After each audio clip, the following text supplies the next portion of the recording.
information a été révélée par le journal Le Monde. Après avoir rejeté jusqu'ici toute idée de départ, la France reconnaît discuter avec le Niger au sujet du retrait d'une partie de ses effectifs. Des échanges sur le retrait de certains éléments militaires ont commencé. La question du maintien de certaines de nos forces se pose. Selon une source française proche du dossier, la question se pose car depuis le coup d'État du 26 juillet dernier, la coopération antiterroriste est interrompue. Les discussions ne seraient d'ailleurs menées qu'entre militaires, pas avec la junte au pouvoir, car Paris continue à ne pas reconnaître le gouvernement issu du putsch. Au total, quelques 1500 soldats français sont déployés au Niger dans le cadre de la lutte antiterroriste sur 3 bases. À Niamey, à Oualam au nord de la capitale et à Ayoru près de la frontière avec le Mali. Certaines unités pourraient être redéployées dans la région, notamment au Tchad voisin, ou directement rapatriées en France.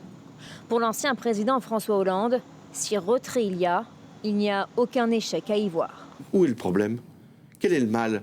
Le fait de se retirer ne pose aucune difficulté de principe, ni aucune remise en cause d'une influence quelconque.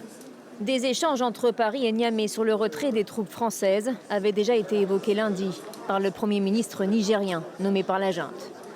Il avait aussi évoqué les sanctions économiques imposées par la CEDEAO et disait être en passe de parvenir à une solution. Nous avons bon espoir dans quelques jours de parvenir très rapidement à une entente pour que toutes ces mesures soient levées. Mais ce mardi, la communauté lui a répondu et elle reste intransigeante. La position de la CEDEAO reste la même.